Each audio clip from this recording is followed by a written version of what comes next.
Hello and welcome to the 12th Scouching Report for the 2020 NHL Draft. Today we're going to be looking at, amazingly, the first North American I've profiled in this series, Mr. Dylan Holloway from the University of Wisconsin. Holloway was most recently ranked 12th in North America by NHL Central Scouting, and this is a player who went into his NCAA experience on a very highly touted Wisconsin team, featuring players like Cole Caulfield and Alex Turcotte and Keandre Miller, and really failed to meet expectations, finishing last in their conference this year. So it is very important and was very interesting to me to see this team play across 7 games and see what might have been going wrong and where Holloway factored into what might have been going wrong, if anything. If you've never seen a Scouching Report before, the way we look at a player is we look at 5 different categories: think, move, get, pass, and shoot. Within each one of these categories, we give the player a number and a letter grade, where the number indicates the overall tier of talent that I saw in the player across the 7 games that I tracked, with 1 being the highest and 4 being the lowest, and the letter indicates the overall consistency I saw in the player within that tier. First, we look at the think category, and it's pretty simple with Dylan Holloway. He is a hard-working, reliable, two-way forward from what I saw. He plays physically, he's perfectly willing to battle for pucks, and it feels like he really brought it every single time he stepped on the ice. He uses his body really effectively and can get creative with how to get and maintain possession of the puck along the boards. He gets in there with his hands, with his feet, with his stick.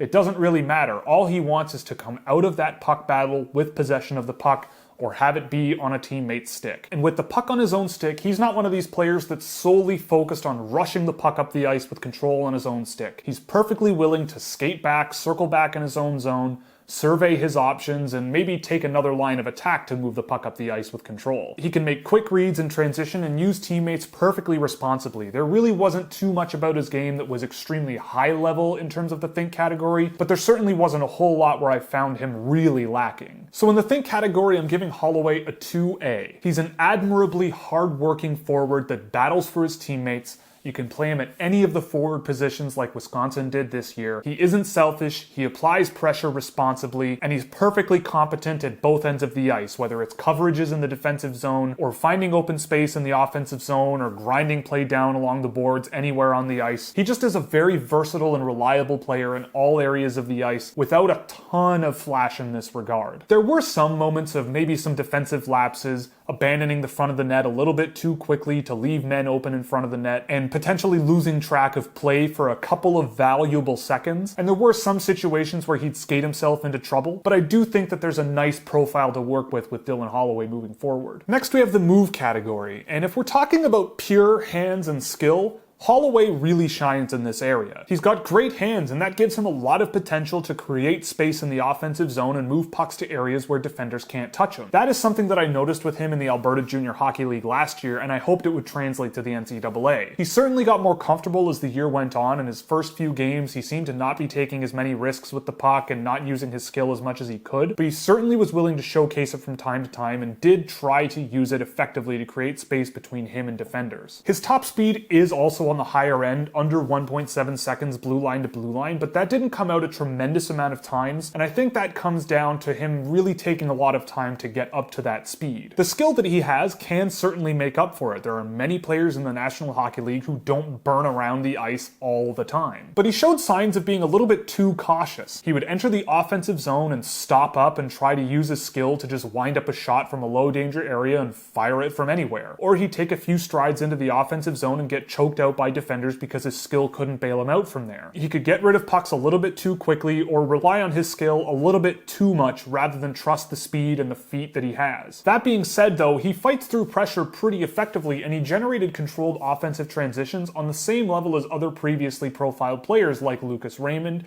Anton Lundell, and Lucas Reichel. And all 3 of those guys might play professional hockey, but Holloway is an AJHL graduate as a freshman in the NCAA playing with a pretty high level program, so he might have been a little bit in over his head as well. So to be able to drive offensive transitions with control on a team that frankly had quite a lot of trouble maintaining control in offensive transitions a little bit too much, I think that's a bright spot for Holloway here. If he gets a little bit more explosiveness and confidence in his game, and he can push deeper into the offensive zone with control of the puck, or push right to in front of the net, which he started to do a little bit more as the year went on, there could be a really interesting two-way player with nice offensive upside. So in the move category, I'm giving Holloway a 1D. In terms of skill with his hands on his own, it's a pretty high-level trait in this draft as a whole. And he's another one of those players where you can certainly see the talent that you have, but he often gets 80 or 90% of the way to completing a really nice play, especially in transition, and then it just gets mitigated out of nowhere. So if he can get away with what he tries more often, there could be a really dangerous offensive player here. If he gets a bit more explosivity and a little bit more agility, he could be a really dangerous offensive player with the skill that he has with his hands to evade defenders,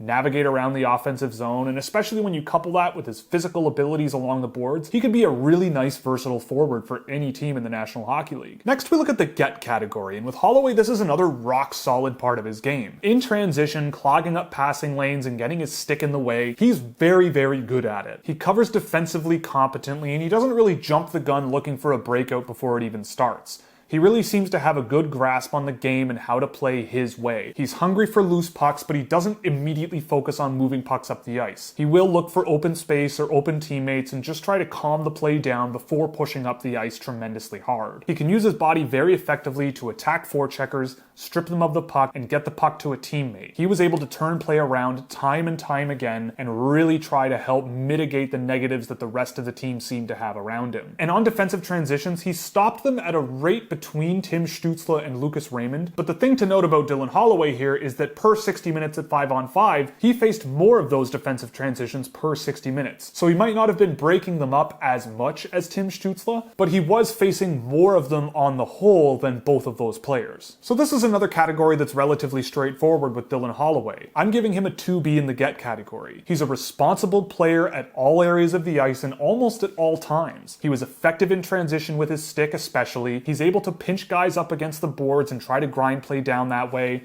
He knows how to use his body to separate players from the puck along the boards and get it to teammates, and he's perfectly reliable and projectable as a player away from the puck. I don't think there's a tremendous amount that you really need to work on with him, but again, this isn't an area of the game that's a tremendously high level for him. He's a player that you can expect not to give up on the play and remain aggressive every time he's on the ice. There were times where he could overcommit with his stick and straight up miss forecheckers by skating right past them, but I think these are things that with a little bit more experience and training you can coach out of him. Next up, we have the pass category, and with Dylan Holloway, there isn't a tremendous amount to say here. When it came to driving offensive transitions and moving pucks, he tended to do it more on his own stick. He seemed to be more of a conservative passer, relying on using his teammates if there wasn't a breakout option that presented itself to him immediately. And overall, his passing profile, when you look at attempts per 60 minutes, completed per 60 minutes, and dangerous passes per 60 minutes, he compared relatively well to Anton Lundell so far this year. So if you like the way Anton Lundell passes the puck around the ice, you might like Dylan Holloway as well. And again, there was a bit of a pattern here. He seemed to specialize in gaining those offensive entries and drop passing it to a teammate who's trailing behind him. And he rarely pushed really deep in the offensive zone to get into those dangerous areas or move pucks to dangerous areas. Just 11% of his pass attempts were to dangerous areas, and that's a number that I think should improve long term if he's going to be a good offensive player in the National Hockey League. But if there's an option that he sees and he thinks he can make that pass, he's certainly willing to take the risk and try it. So in the pass category, I'm giving Holloway a 2C. I wouldn't call Holloway an irresponsible passer, but there certainly isn't a lot of flash to his game either. There were situations where he could pass the puck into no man's land a little bit, make decisions a little bit too quickly from time to time, and pass the puck to an opponent. But overall, when you think about his game, he's pushing play with the puck on his own stick. And when he stays calm, uses his teammates as effectively as he can to spot those quick, easy reads and make those quick, easy passes, that's when he really shows up to me. And I think that's perfectly okay for a player moving forward, especially if you think there's a chance he could be a center. Last, we look at the shoot category. As he is right now, I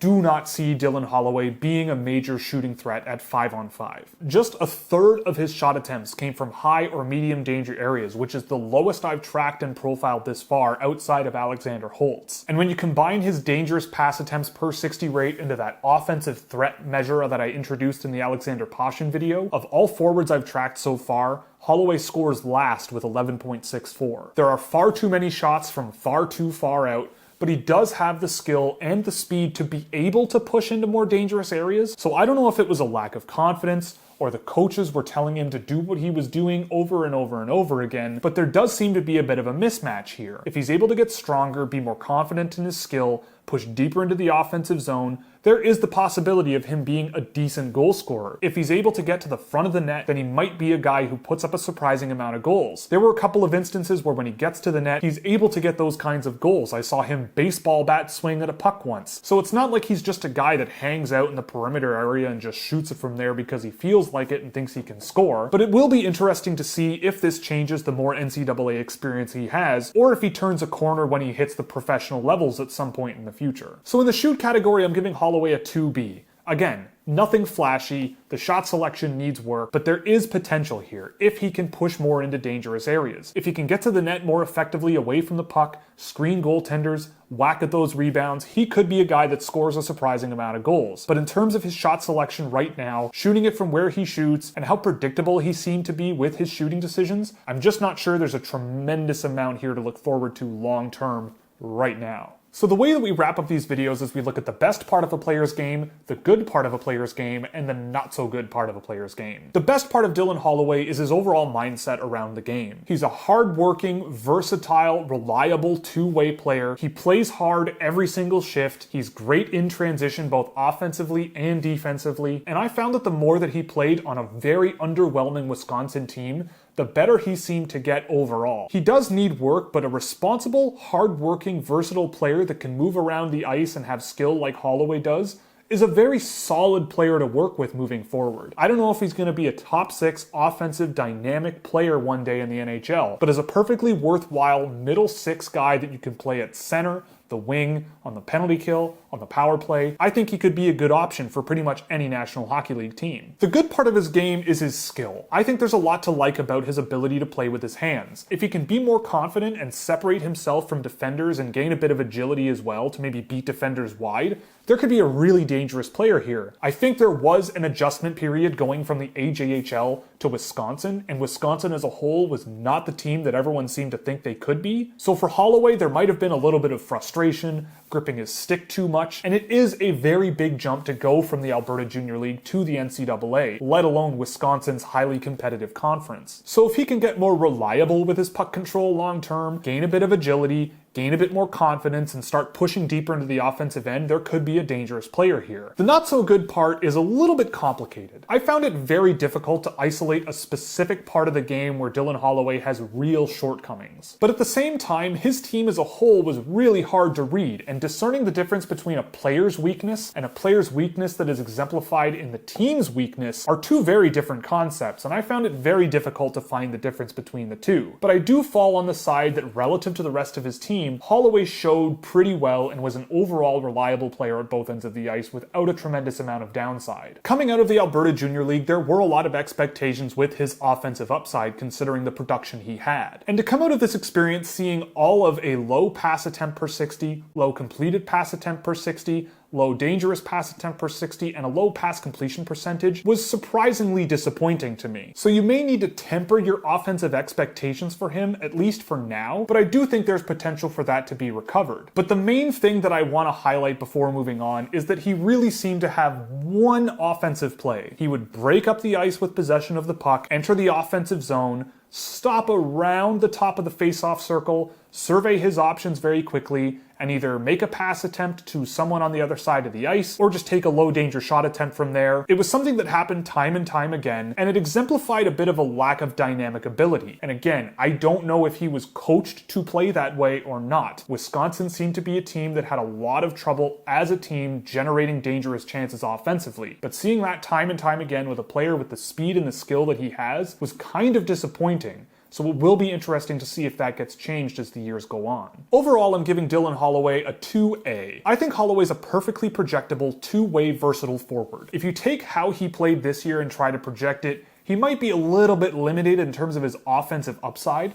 but you have to admire how he plays the game and how he generated the results that he got, especially in transition. And comparing Holloway to the rest of his team, Wisconsin was an extremely frustrating team to watch play. With Holloway on the ice, Wisconsin took 52.6 low-danger shot attempts per 60 minutes. All of the players we've profiled so far, that is far and away the highest rate. With Holloway on the ice, Wisconsin managed just 4.29 high-danger shot attempts per 60 minutes at 5-on-5. That is about the same rate as Ronnie Hirvanen's individual high-danger shot attempt per 60 rate over the 7 games that I tracked of his in a men's league in Finland. So when you look at Dylan Holloway's data for this video and see a 33.3% high danger shot attempt percentage, the large driver of that was Wisconsin's offensive high danger ability. Defensively, he was about average with 8.59 high danger shot attempts against per 60. And while that might be below average, names like Robbie Järventie, Alexander Holtz, and Ronnie Hirvonen were all much worse at suppressing high-danger shot attempts against. And Wisconsin's defensive systems as a whole seemed far too passive and far too willing to hand possession back over to the other team in the neutral zone. And those were trends that Holloway did work against. He drove very, very good numbers in terms of driving offensive transition and suppressing defensive ones. So he is a very projectable player, very reliable, very admirable to watch, even if he has a little bit of limited offensive upside today. But if he can get a bit more explosive, get a bit more agility, and be a bit more confident with more experience, I think he could unlock some offensive potential here and be a dangerous two-way player. There's lots of potential to work with here, even if you draft him to be a versatile, all-around, all-situations type player that you can move up and down your lineup and have no problem with. And there's a lot to like with Dylan Holloway moving forward. So that's it for this Scouching Report. I hope you enjoyed. If you did, you can click all the buttons you see below me so you never miss another one. If you really liked it, you could subscribe on Patreon, where you get access to data visualizations, data sheets for hundreds of drafted and undrafted prospects, a private Discord server, and plenty of other goodies. Or you could pick up some merchandise at the Scouchwear shop, where 50% of profits go to the Women's Sports Foundation. So that's all, and thanks for watching.